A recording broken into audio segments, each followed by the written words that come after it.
Thank you very much for that. Really means a lot to us that you guys got to see that. There's a lot of work put into that. A lot of people, I see a lot of familiar faces who were there. We look forward to seeing you next year. So please follow again us on Instagram, Africon Global, for more updates. And now, without further ado, I'm going to sort of invite our moderator, who's going to be introducing our main speaker for tonight. Abiola, okay? Are you in the house? Alright, perfect. Abiola Oke is a cultural critic, a media executive, and a strategic business advisor. He is the CEO at Adisa Advisory, a company that serves clients at the intersection of media, technology, and entertainment. Round of applause for Abiola, please.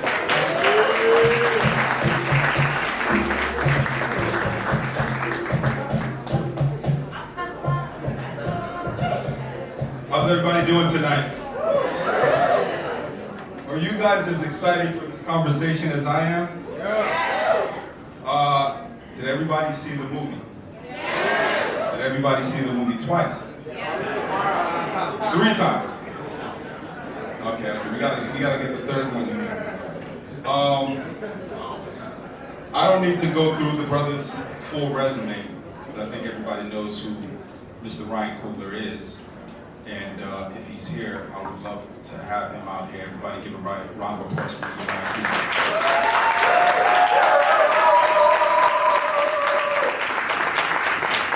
Yes, sir.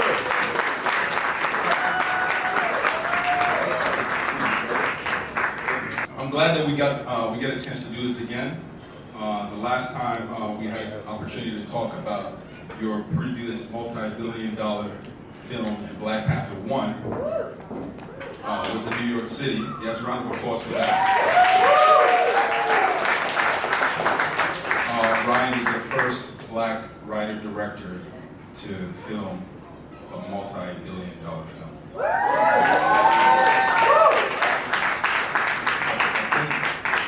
I think Gary might have beat me to it. You know, Gary Gray with Fast and Furious 8. Fast and Furious. What year? I think it was before BP1. Okay. Yeah, just people say it, but I always be like, I think Gary did it.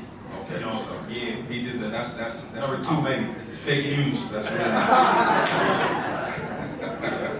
Shout out to Gary. Absolutely. Shout out to Gary.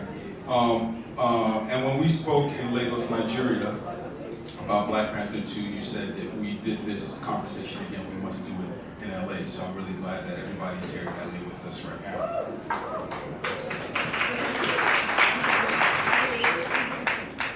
So let's jump right into it. So we all know the passing of Chadwick before this film created some challenges. And so what I would like to know is essentially, how did you process the losing of Chadwick on a personal level while engaging with the loss as a creative? And how did that process merge or conflict for you? And talk to us a little bit about what that process was.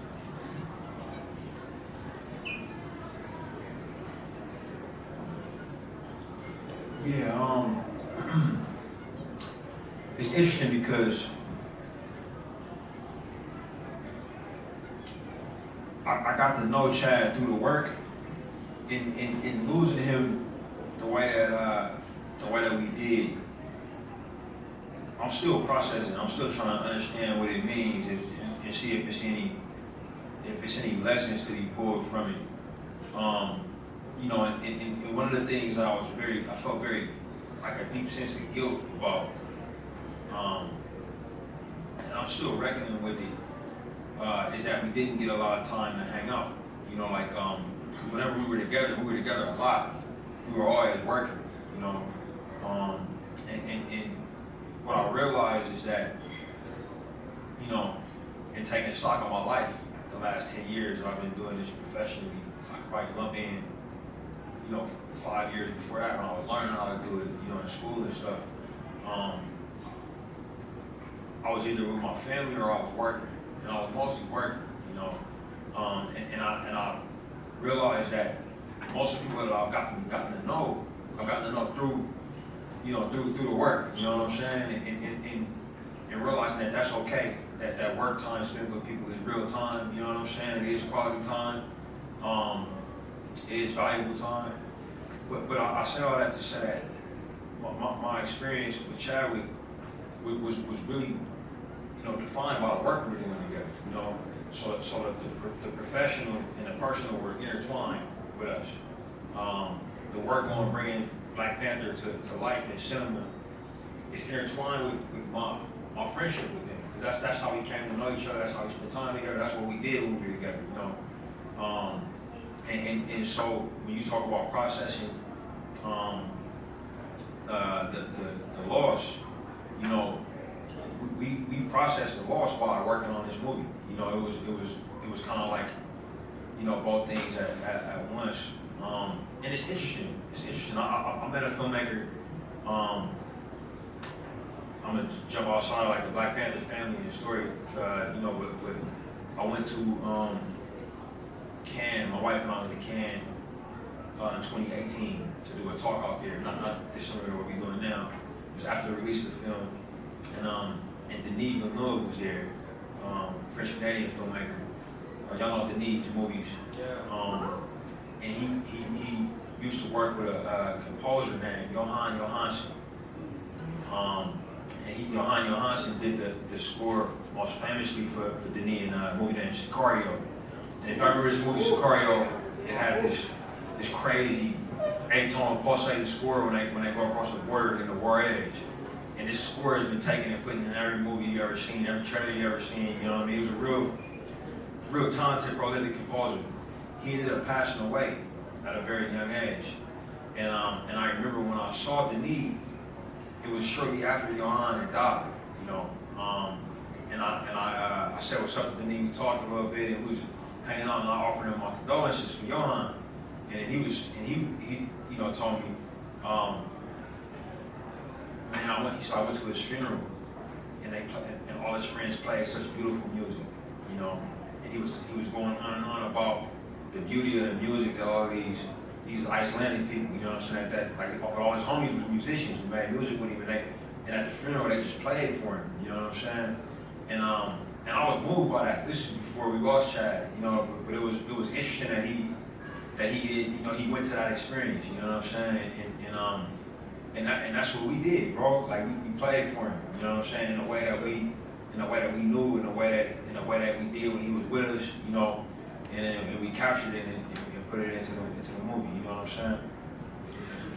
I think you did a really great job in capturing the essence of Chadwick in that film, in the opening of the film. And I just wanted us to just take a couple of seconds of silence in honoring the late great Chadwick Boseman.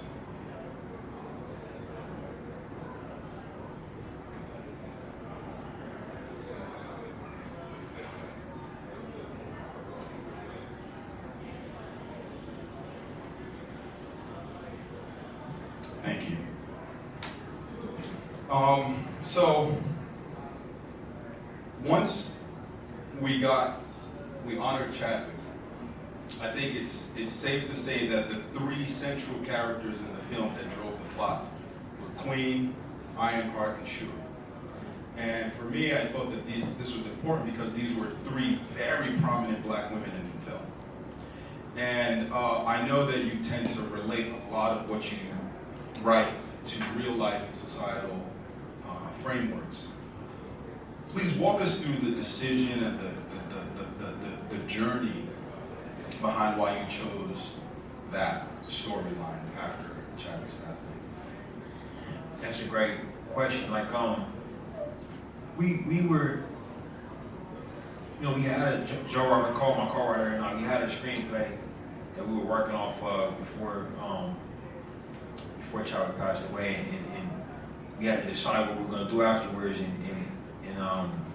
make the decision that we made to make Shuri the protagonist, and in formulating the screenplay, I realized very quickly that Ramonda would have to share like a lot of that protagonist role too. So for most of the film, has everybody seen it? I don't want to spoil nothing.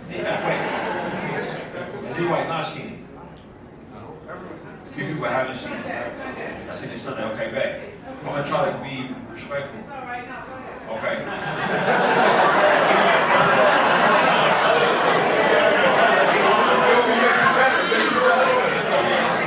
Oh, that's what Chadwick was talking about.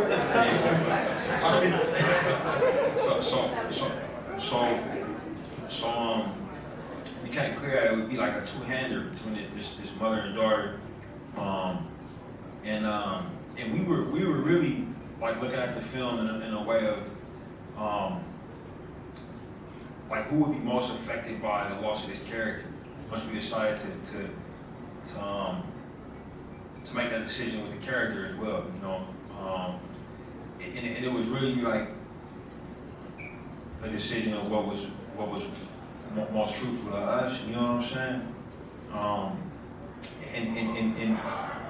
And in that it became a film about obviously characters navigating grief and grief in a lot of different forms.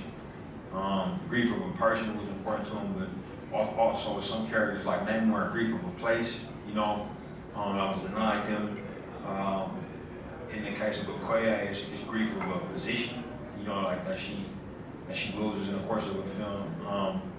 And we were really trying to navigate that idea, but also continue a conversation that we were having in the first film and expand it.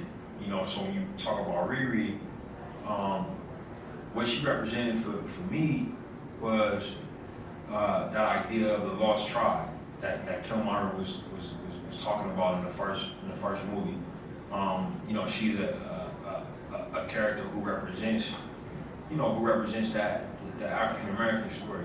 You know, and in the film, the Wakanda characters are interacting with characters from the Americas. You know, so it made sense for us to have a character who identified as African American, and who could kind of represent that voice, and how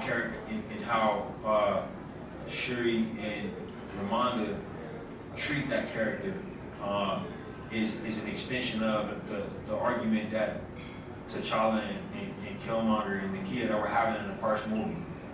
So it's never said, and we never wrote any lines about that, but we try to do it like in looks and in actions. How when they discover who this person is that Namor is looking for, it's an act of them fulfilling their brother's wishes that they look after her. It's like this idea of, man, we can't let anything happen to this person, you know, because T'Challa would want us to take care of her, want us to look after her. And so you talk about grief, and there was a bit of grief in the film, and grief seemed to be a motivation for many of the characters. And it's interesting you talk even about Neymar's grief. Were you intentional about making grief a central theme for in the story writing? Absolutely. Yeah, like I think it's yeah, absolutely. Like in grief, like it's interesting because like we didn't think about it in terms of like grief with a capital G. We would talk about it as loss, you know, like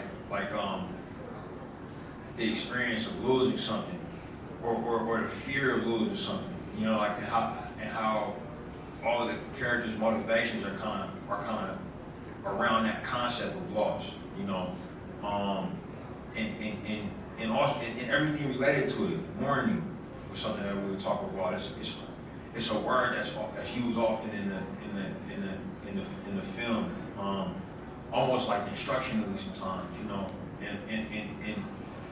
But the big things that we would talk about, and it's great to have a conversation with you in the movies, though. More than anything, for us, the film was about like this concept of wisdom versus intelligence, you know. Like Shuri was the smartest, like, you know, she was like the most intelligent, like the smartest character in our first film. And we were saying, all right, if the movie's about her now, you know, like how can she grow? What kind of arc is she going? And it was like, yo, what if she's running up against people who are like wiser than her? You know, maybe they're not as smart as she is, but they're wiser. You know, like and that idea that wisdom can trump intelligence. You know what I'm saying? And so, yeah, but you know, like you could be like, and I remember that, man. Like I don't know if my grandmother ever did a day at college. You know what I'm saying? She's 94 now, and I've done a lot of schooling. You know what I'm saying? Like, you know, and I sit with her, and just like what she knows, she can make me feel so small. Like with the most offhand statement. You know what I'm saying? Like, you know, it's just 94 years of life. You know what I'm saying? Like just seeing, like she'll say something to me like one time she said to me, my wife and I, man, after BlackPanther, we took her to Africa. You know, and she, you know, had never been to the continent. You know what I'm saying? And she was like the first person to tell me what the continent was like, crazy enough, you know what I'm saying? She never been. I had never been, you know what I mean? Like, you know, we was kings and queens, and we ate the best food, and we eat this bullshit they feed us here, you know? Like, it was that, you know what I'm saying? So we got to go with her, you know, and she said, like we was on a plane, bro, a little puddle jumper, like going from one part of South Africa to another, like to like the border of Botswana, and my wife had fell asleep. My mom had fell asleep. You know what I'm saying? And there was these two young women flying us. You know what I'm saying? They was obviously awake, but it was me and my grandma just in like it was just us up flying over Africa. And she said, you know what's crazy about this? And I said, what? She said, you know, I remember your mom bringing you home, and it's like I blinked my eyes, and now you 30. You know what I'm saying? You know, I was like, grandma, my whole life went by for you in a blink of an eye. She was like, yeah, literally. Like she's like, you'll know when you get older, but like, you know, I feel like yesterday when your mom brought you home. You know what I'm saying?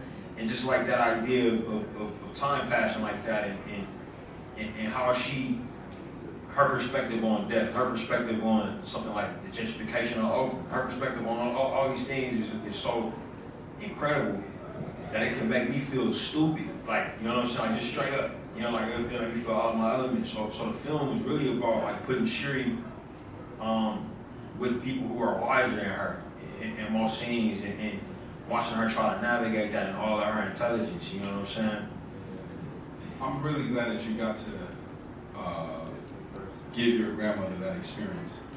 Now, seriously, on the continent, and that she has impacted a wisdom in you that allows you to expand beyond, you know, your own personal experiences. And so, this brings me to my next question around Namor. In the comic books, he's the ruler of Atlantis, which is a Greek civilization. Tell us a little bit about why you chose to make Talakon a Mesoamerican civilization, because there's a lot of relationship between Latinx communities and African and Black communities, and I want to dig into a lot of that, but what made you write that storyline? Yeah, we were looking to like expand for the sequel, culturally. You know, like we went very deep with cultures that were based on continental Africa and the diaspora. And if we were going to do a second one, we were thinking, well, let's go deeper there, but also let's expand, you know, and to include another culture. And in the comic books, Atlantis, and there's a lot of comic book readers here or not? Yeah, so if you read the books in the last 30 years or so, it's a lot of conflict between Wakanda and Atlantis in the books, and it's always very interesting. You know, when you see all those two places juxtaposed with each other, and our film is a conversation with colonization, thematically. We wanted to continue that conversation, and we wanted to take a look at another part of the world, you know, and so much has been, because we live in a Western-based society. Like it's so much written and inspired by Plato's Atlantis, you know, that Greco-Roman concept. But in our research, we found that the concept of a sunken world or a continent that was there and then it went into the ocean, or people that live in an underworld or or a water-based world. It's not exclusive to that part of the world. It's many lost cities. It's like you read about them all over in different myths in different parts of the world. So we wanted to open it up and get out of what we've seen before so many times in this medium. Even in recent years with Aquaman and a lot of these characters, these worlds are based off that idea, and we wanted to do something different.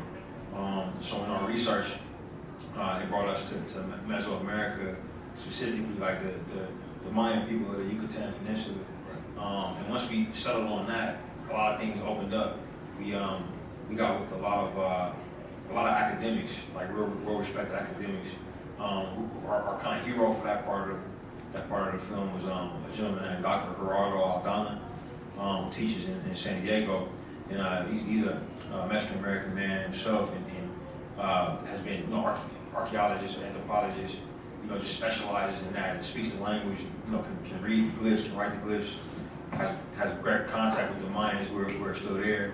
What's his name again? Dr. Gerardo Aldana. But a brilliant man, was really helpful with us in terms of understanding the spirituality in that region, in that part of the world, and the indigenous spirituality before, pre-Columbian, pre-Christianity, and they worked off of all of their spirituality was based around this idea of the three realms. I don't want to talk about this if y'all know this. We're in school right now. Yeah. I'm just passing along what I learned over the last couple of years, but it's like this idea of the three realms, and none of these realms have like a negative connotation to them. You know what I'm saying? Like it's not like a heaven is good, hell is bad. It's not that kind of deal. It's funny you say that. In Yoruba religion, we don't have a devil. We have Satan is a trickster, but then it was Western civilization that came and said it's Satan. So anyway. This is so many parallels between the continent and the quote unquote new world.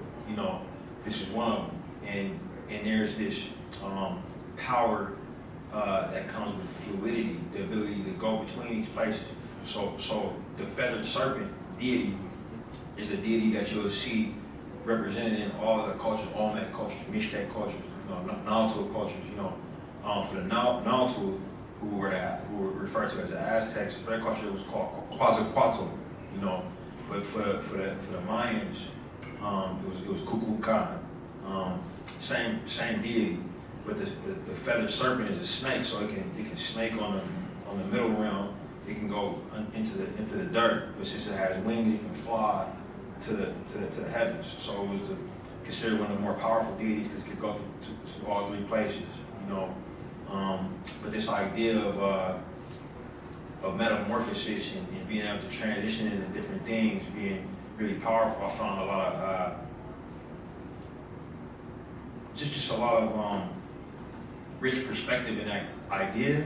But the comic book head in me knows that Namor can walk around, he can swim down low, and he can fly in the sky. So that was when we were like, all right, we got it. It's got to be people from this region. You know what I'm saying? It's clear you guys did your research.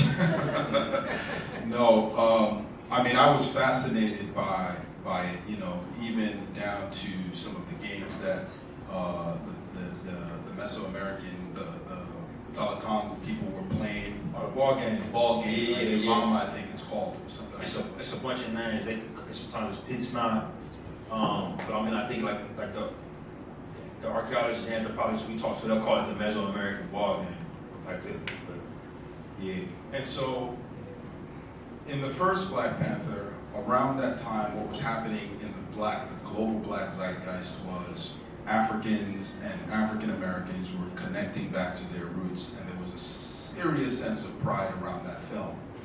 Did you expect, or do you expect, that this does the same thing for Latinx communities, Latin Americans, Caribbeans as well? Do you expect it to have that same galvanizing impact? I don't think I don't think that I got the ability to predict how people will react to things, you know. What the hope for us is, that we made a film that's like an enjoyable time at the movies, you know, which is almost like counterintuitive because the film is dealing with things that people don't love to talk about or people don't love to feel, you know. So it's a very risky venture, you know. I'm thankful to Disney and Marvel for supporting us in the venture, you know.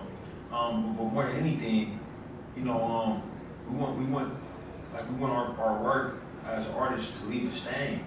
You know what I'm saying? Like, and I want people to watch it and come away thinking about it. You know, and wanting to ask questions about it and wanting to talk to other people about it. And if out of that comes any type of galvanization, you know what I'm saying? Like I think that's a blessing. For us, you know, I'll encourage y'all, man, to go look at some of Chad's speeches. Like he gave a very incredible commencement address at Howard, which I think is like must watch for like all of humanity. You know what I'm saying? But it was when he gave.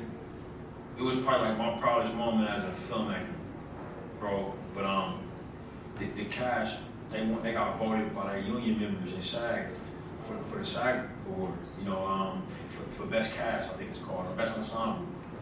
And I get nervous at these awards ceremonies. I'm nervous as hell right now, you know what I'm saying? Because I mean, I much prefer to be chilling with my family, you know what I'm saying? But, get on Instagram at some point? Yeah, but at these awards ceremonies, I'm extra nervous because like I got like complicated feelings around all of it, you know what I'm saying? I'm not sure, like, I'm very ambivalent towards it, but I was at this SAG when it had nothing to do with me, right? It's just actors, so I'm just there smiling, you know what I mean? Like, just I'm eating the food, you know what I mean? I'm hoping for the best for my cast, but they happy, and they win this award, and I just watched them, you know what I'm saying? I watched them, and I watched them all crash the stage, man, and it's, bro, I got big personalities in my cast, bro.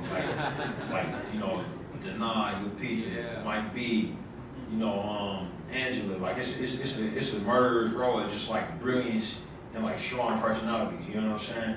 And I sat and watched them as all of them backed up, and they knew who was going to talk. You know what I'm saying? They knew who was going to speak for them. You know, like there was no, hey, who's going to go up? You know, it was known that Chad was going to take the mic and he was going to speak because he's just a wealth of knowledge. You know what I'm saying? Like that was what he was, and he said that he said to be young, gifted, and black, and he kind of gave a talk about like what it's like to be a black actor as talented as they are in this world, and he said we know what it means to be to feel like you're the head but to be the tail. You know what I'm saying? And this idea that the work that colonization can do, bro. You know what I'm saying? The work that the transatlantic slave trade can do, and all these things that we still feeling the ripple effects of. You know, they tell us that we don't have value. You know what I'm saying? They tell us that we stupid. They tell us that we less than. They tell us that we deserve these things. They tell us directly. Sometimes they tell us indirectly. You know what I'm saying? There are other people in the world who know what that feels like. You know what I'm saying? There are indigenous people here in this country and in our neighboring country in North America and Mexico that know what that feels like. They know what it feels like to turn on the TV and see nobody who looks like them. You know what I'm saying? Unless they doing X, Y, or Z. To be told, oh, you gotta put on clothing that don't even fit their body type. You know what I'm saying? To look nice. You know what I mean? Like these are things that, you know, that exist in the world. So we know that our film is in conversation with those ideas. You know what I'm saying? And if our popcorn movie, bro, like that's what it is, right? You know, but I mean, at the end of that, that's what, you know, 2 tickets for BlackPanther. You know what I'm saying? Like, right. At the end of the day, that is an element of what we making, and if we can do that, and people can come away with just an inkling of questioning these lies they've been told. You know what I'm saying? Because they are lies, bro. Like, you know, like if they can come away with an inkling of, like maybe this thing I've been told or I felt is BS. You know what I mean? Like then we winning for real. Like that's what we gonna say that.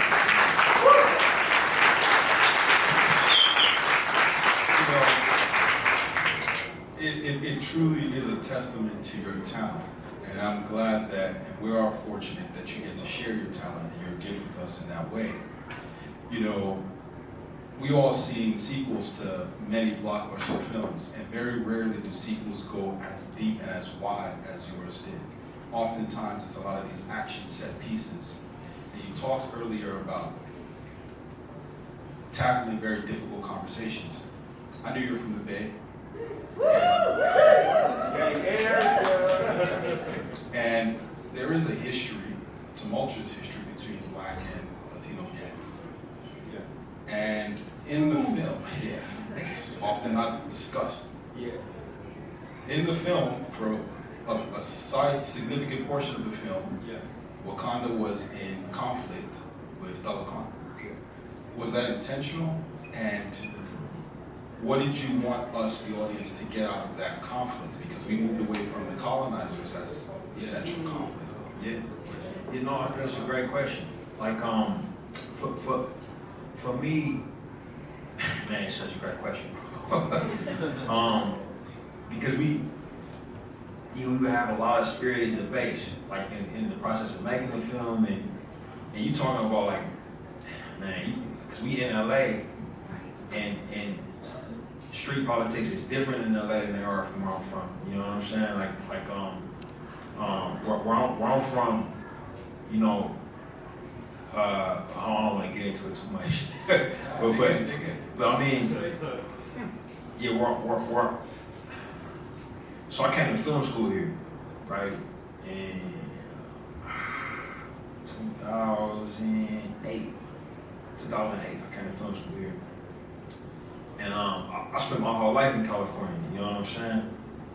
Where I'm from, African Americans and Latinos are like this, you know, like straight up, you know. Even in terms of street politics, like we good with each other, you know what I'm saying? It's a long drive down here, you know, and it's a lot of political complications, you know what I'm saying? Like even within the Latin American community, folks from California, they understand this. I had heard about it, but I didn't totally have a grasp on it until I got here, you know. And you know, does any of my California upbringing, did any of that play into the film? It's hard to say because I don't know what I would be like if I was from somewhere else, you know. The Bay Area in me, I think, had a longing to see, you know, these cultures represented in concert with each other. You know what I'm saying? Like I said, that for sure. Because I think that's one of the most beautiful things about where I'm from. You know what I'm saying?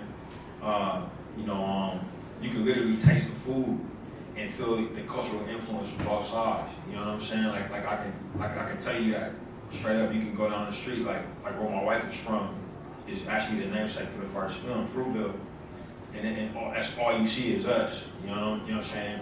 In Fruitville, you know what I mean? And that said, Atlantis and Wakanda and publishing are in conflict with each other.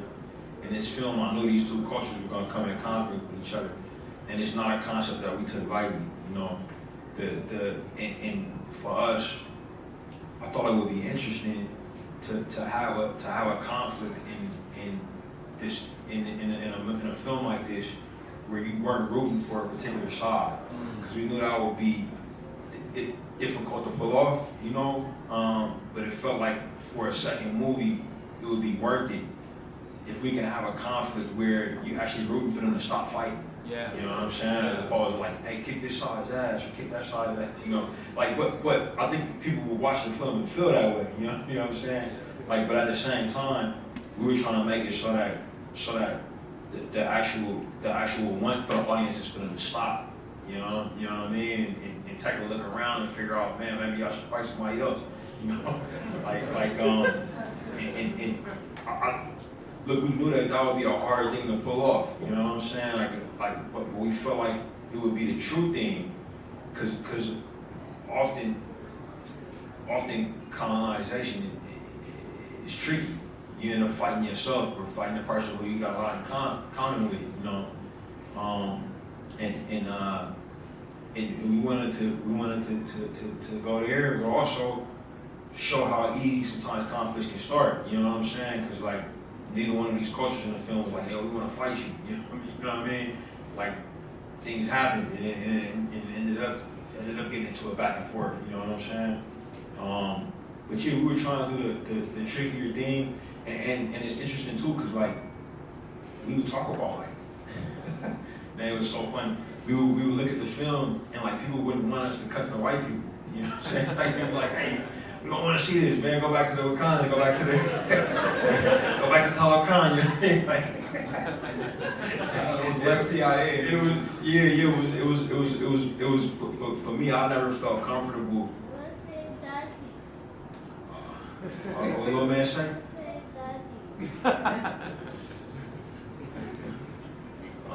Yeah, so for me, I didn't feel comfortable showing them in that conflict without showing the colonizer, you know what I'm saying, at play, you know. And so ultimately, we are all victims of colonization.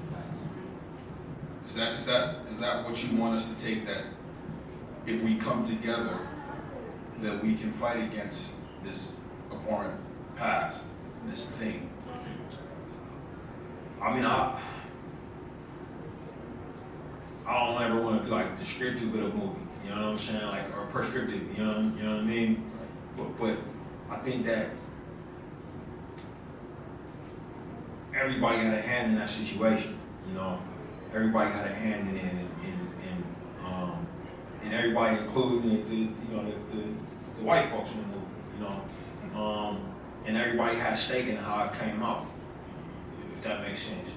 So like I think that more than anything, it's like not who's a victim of what or what needs to happen, you know what I'm saying?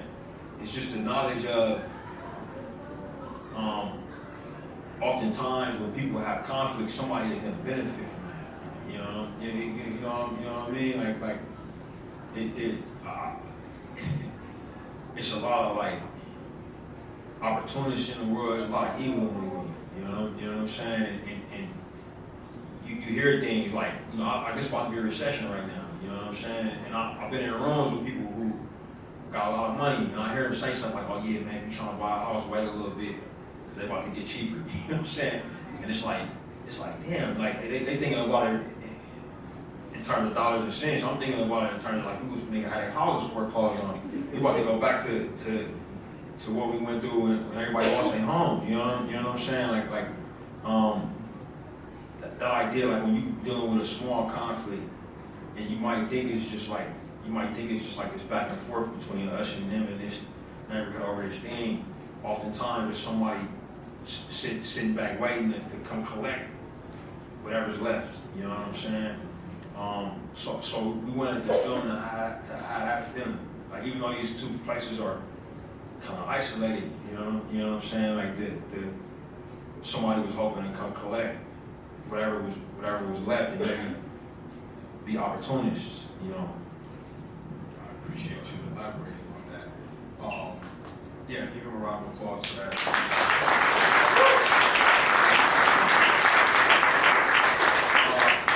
I got a couple more questions, and then I would love to open it up to the audience for any questions as well. So, I know a lot of Haitian people. Haitians. My wife is Haitian, and recently I just read the book, The Black Jacobins, by C.L.R. James, a Trinidadian historian, and he details the Haitian Revolution with Toussaint Louverture as the central theme. Why did you pick Haiti as where Nakia was? And then also talk about why the son was named Toussaint. What are you trying to say with that? We got some of the nuggets. There's still more. We got to see it 3 times. So. Yeah,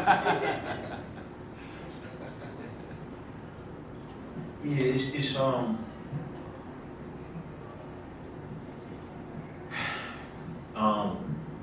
great questions, bro.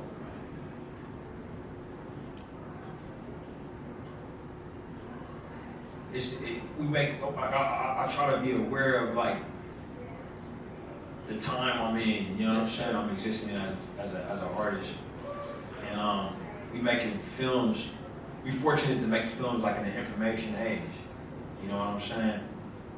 There was a time, let's say somebody was making films in the 60s or the 70s. These are great films that was getting made. You know what I mean? And like, for somebody to catch a nugget, they gotta go, in the 70s, they gotta go to the library, you know what I'm saying? Like, check out a book, you know, go to the thing, and you know, we fortunate enough now to be making movies where people got cell phones, you know what I'm saying? They can do a quick search, and for us, you know, these movies exist in a world where information is constantly being pushed, you know what I'm saying? And information about Haiti is constantly being pushed, you know, and it's not.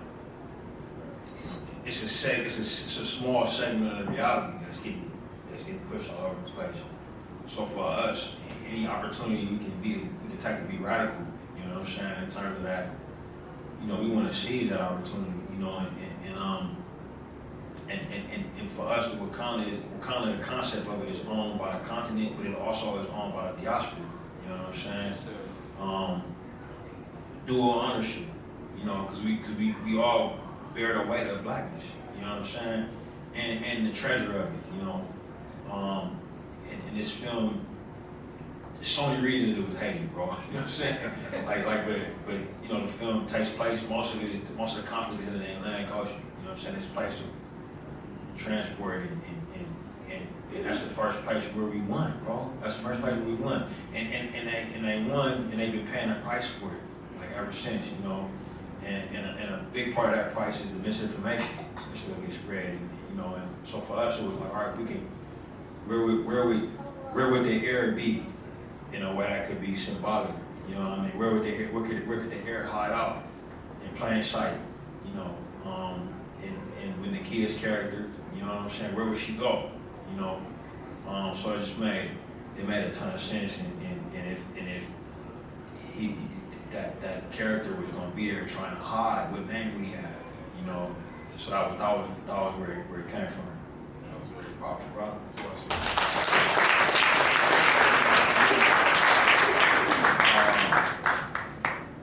And I just last question and then the audience. I just want to know how you got Rihanna to come out of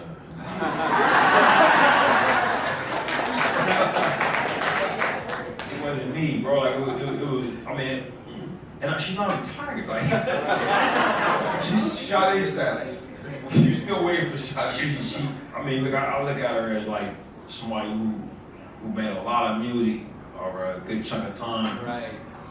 And has earned the right to make music whatever she feel like. You know what I'm saying? That's kind of how I think about her. And what's crazy about her is like you know, she came into the world as a solo artist. Like it was always just her. You know what I'm saying? Every tour, every album, it was never a moment where she was in a group or a duo, you know what I mean? So like I got a lot of respect for her just as a fan, you know, and I feel like she gave the world so much music and clothes and makeup, and, you know what I mean? Like so I get it. Like I get that she was like, I'm not a feeling. I'm starting to know it, you know what I mean? Like I'm about to sit down for a second, you know. And I think it just was like we was blessed with like timing, man. Like you know, and the film was about a lot of things, but motherhood is a big part. And the idea that this is gonna be our first song as a mom, you know, I think was, you know, it timed out just beautifully for us, you know, like for her and for us, you know, 'cause that's the type of time she on right now, you know, and the song, like that song, more than anything for me is a lullaby, you know, it's a lullaby, man, like and she's in that zone right now. She's a new mom, like trying to. How many parents in here y'all know how hard it is to get the babies go to sleep? it's hard, right? You know, you sing songs, you dance, you be rocking, you know what I'm saying? And for us, that's what the song was, you know, and she was there with it, and I think once she started to get momentum, she did the other one, she did Born Again. I don't know if y'all heard Born Again. Yeah, it was just good timing, man. You know, I don't think she's done making music, bro, by a long shot. Yeah. Appreciate that. Some questions from the audience. I have a lot of questions. State your name. Your my name is Boma. So you've kind of grown pretty quickly from like Fruitvale to like Black Panther. That was like your third movie, and like a lot of directors end up getting that big studio film like 10, 15 years in their career. But I think from Fruitvale to like Black Panther, that was like 5 years. So I want to know like how you keep up with the craft, like how you continually sharpen yourself and grow so that these opportunities aren't getting ahead of you and you can like balance and show off these opportunities. That's one question, and then second question is like what's next after this? I answer the second question first. I don't know. My wife and I, my buddies, D-Lo there, right there, and then my boy Amar in here somewhere. Yeah, we got a production company together. Our production company has a ton of stuff coming. We got Creed 3 coming in March. It's really good. We got another film called Underrated. It's about Steph Curry. It's crazy good. It's about his life. Documentary. We got a TV show called Ironheart. That's that'll come next year. So our company is very busy. Me as a director of the company, Proximity Media. Yeah, but me as a director, bro, I got no idea. Bro, I'm still on this. It's the truth. For the first question, look, man, the work is always ahead of me, bro. Like each time I got hired for a movie, I wasn't ready for it. I got ready while I did it. You know what I'm saying? And I've been fortunate, man. Like I've been very fortunate to have the opportunities that I've had, and fortunate to make things that are personal each time. You know what I'm saying? Like and that's not true for everybody's career. So I try to stay aware of how blessed I am, bro, and seize the opportunity each time. You know what I mean?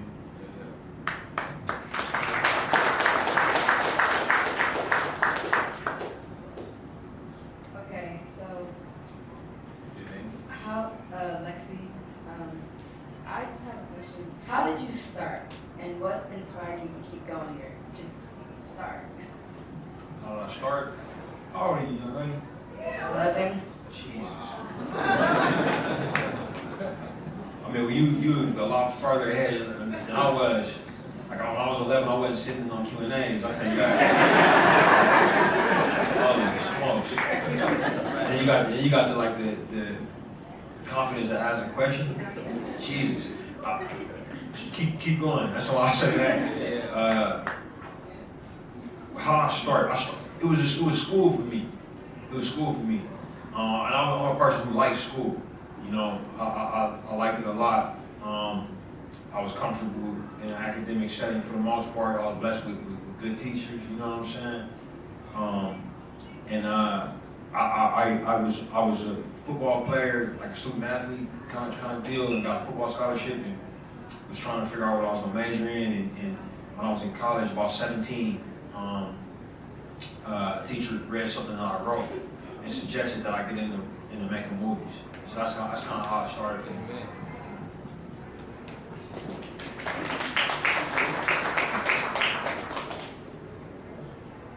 Ryan, my name is Lenny Smith. I have one question, but before I ask the question, I just want to give you your flowers, man. Yes, sir.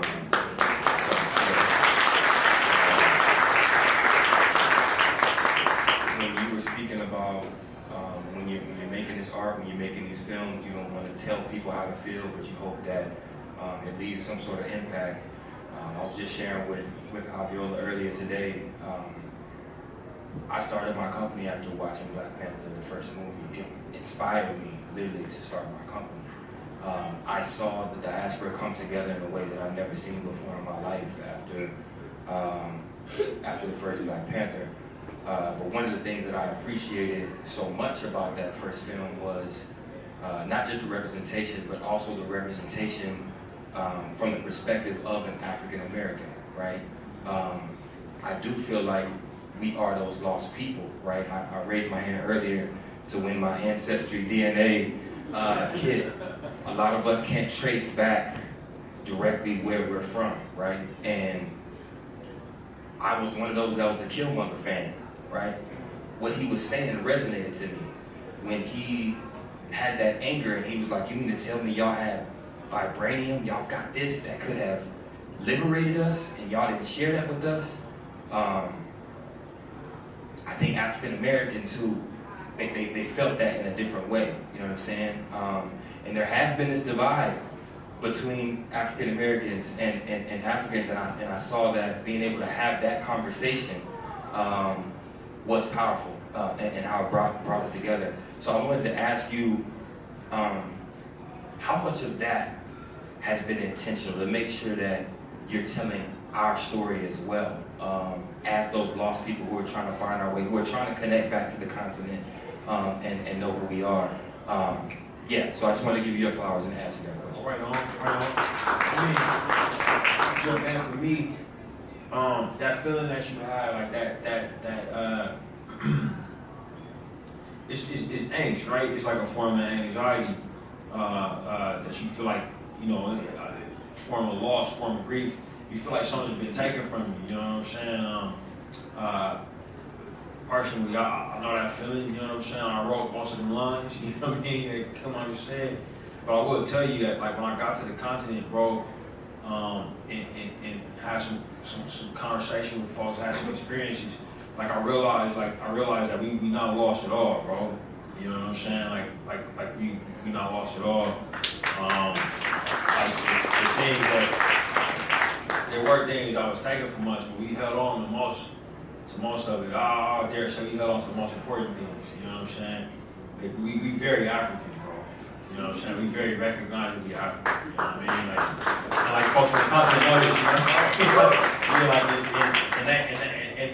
You know, like you got assholes, bro, in every culture. You know what I'm saying? Who would be like, man, y'all African Americans can't get it together. You also got assholes that'll say foul shit to continental Africans. You know what I'm saying? But the lion's share of people, bro, you know what I'm saying? Like, not the outliers, but the lion's share of people, bro, we connect, man. Like, we get around each other, bro. It's love, and they you been to the continent yet, my bro? Yeah, I'll prioritize getting there if you can, you know, cause I did it before I made the movie, bro. You know what I'm saying? And I came away with like a deep sense of healing, bro. Like a deep sense of fulfillment. Like, it made me a less angry person, I'll say for sure. You know what I'm saying? Like just the experience of being there and realizing that, like, you know, the people that enslaved our ancestors, bro, they didn't have the power to take away from us, but I thought they did. You know, they weren't as successful as I had been told. You know what I'm saying? Like, you know, bro, like I say, bro, I go back and forth on it. We was just, bro, it's weird being here with you here, bro. We was just doing this in Legos, bro. And like, I swear to God, bro, like when I touched the continent, when my grandma touched the continent, it's like we never left, bro. Like, I'm telling you, my grandma was like, man, this is it. Like, you know, she was literally like, man, she was home, you know what I mean? Like, picked her feet up, started ordering food, going to the mall, you know what I mean? Like, it was just, it's just like a lot of lies that was worked into our education, bro. You know what I'm saying? And divisive, you know, like, it's a lot of BS, bro. You know what I'm saying? And I'm telling you, bro, like, me and my wife just left Mexico, bro. It was the same thing, bro. We touched down in Mexico City, and it's like, damn, we still in Cali, man. What's up? Like, you know, it was good. You know what I'm saying? Like, it was good. So I would say, bro, like, congrats on your business, man. You know, I think that for me, Killmonger is us, but specifically like that. When I think about that character, bro, you know, I think about I think about the things that he and T'Challa talk about where they're not trying to kill each other. You know what I'm saying? That's the truth of it for me. And through that process of making that movie, I realized that both T'Challa and Killmonger is in us, all of us. You know what I mean? Like those archetypical characters. You know what I mean? And but also like the idea that we've been taught that yeah man, these white people, but they took it all from us when they did this one thing. You know what I'm saying? Bro, it's impossible to take all that from us, bro. You talking about what happened half a millennia ago, bro. We got all these human beings alive, Africans, bro. You know what I'm saying? Like it's thousands and thousands and thousands and thousands of years before that, and it's gonna be thousands after. You know what I'm saying? We gotta understand that. We gotta do the work, right? We gotta do a little extra work. You know what I'm saying? But bro, they couldn't get it all out of us, bro. They couldn't. You know what I mean? So we're going to take 2 more questions. We're going to be giving. And before that question, I just gotta say the humble brother Lanny Smith. The name of his company is Actively Black. I actually have his sneakers on. Wait, what? You make sneakers? He makes sneakers. They did a Wakanda capsule collection as well. Man, what? Yeah. Bro, that's amazing, man. Congrats on all of that. And much continued success. Let's take some more questions. Good evening, Mr. Coogler. My name is Jordan Hunter. I'm an aquatic educator, and I teach a lot of people to swim, especially people in our community.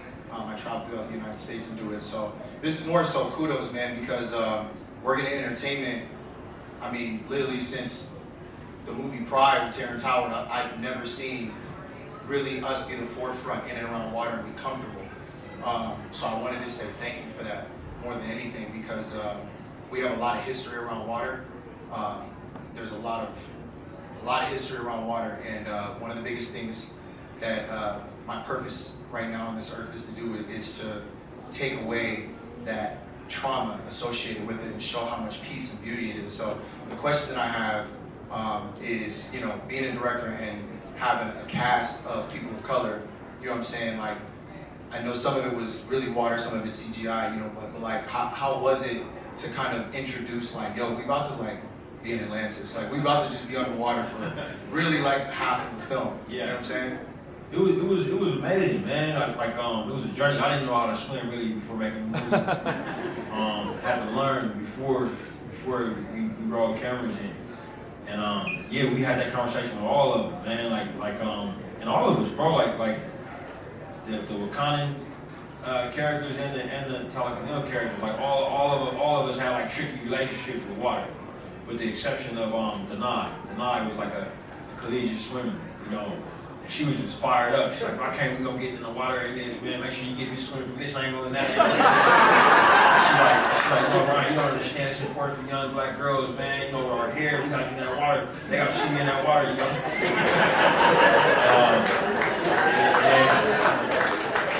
So I'm gonna tell you my character's intention. And then there's Lupita who was like, oh, water, okay. And she wasn't a big swimmer, but then she sent me videos of her like 10 feet underwater lifting weights. You know what I mean? And we had a whole team, bro, like a whole aquatic stunt team, freedive instructors, taught us how to breathe, taught us how to clear our ears, and I was in there, bro. I loved it, man. Like, I love the tank dash. I like to go down all the way to the bottom and just chill, because nobody asked me no questions. You know what I'm saying? I was just making my AD like, oh, I'm about to, I was down, neck weight and everything, But The insurance is getting, they get nervous when you do they that. would, bro. They be looking like, man. I see my producers like, he good down here? But it was beautiful, bro. It felt like a revolutionary act, bro. Like every time we was in that tank, just a bunch of black and people of Mesoamerican descent, bro, just getting our swim on. It was great, bro. And seeing Angela, bro, in her 60s, fucking fucking going for it. You know what I mean? Like, you know, most of that water was real, bro. Like it was very rarely CGI. You know, we were in that tank. We had the young man who played young Namor, little man Will. He was from Miami, so he was with it, right? Like I was like, bro, you good with the ocean? He was like, good, bro. You know what I mean? Like he's like your age, you know, actually younger. He was out there, man. He was really popping out the ocean with the whole, you know, it was fantastic, bro. And what you're doing is you're doing God's work, bro. Teaching us how to reclaim that water. You know what I'm saying? Because we come from it, you know.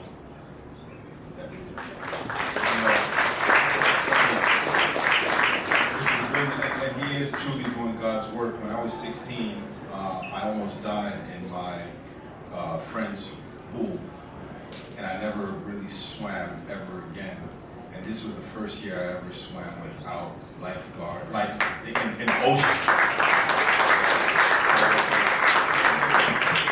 Hi, I'm Serena over here. Hey, I just want to thank you for the movie. I think what you said about capturing loss in the film. I experienced loss in my life. I lost my dad last year and my brother unexpectedly. Thank you 2 years ago. And the tribute that you gave to Chad and the way you really captured all moments of loss, the pain, in addition to the sadness of the loss, was really, really, I would say, masterful. My question is, I'm from Alabama, born and raised, but I have the privilege of living in Oakland, California right now. And I know in the first film, there were a little bit of a love letter to Oakland, opening and closing scenes. I was wondering in the second film, was there anything that may have been a little bit of an Oakland Easter egg that I may have missed? I have an idea, but I would love to know. What's your idea? So I was getting off in these, like, when the trailers dropped, I was watching all YouTube videos, and someone broke down, there was a tree in the film, like in one of the credits, or in the trailer, and it had the top of the tree and the roots. Yeah. And the person in this video was saying, like, oh, this is about, you know, some Mesoamerican type of tree, and I was like, I don't know, that might be Oakland, so I would love to know if there's anything. You're not wrong. Huh? You're not wrong. You're right. Okay, Yeah. I thought I was right. It's a Jabari tree. It's a tree for the Jabari tribe. They just joined the council. But Hannah Beagler, our production designer, knows I love Oakland, so she made it like the oak tree. Yeah. That's great. Thank you very much, everyone. We'd like to thank Roger Cross.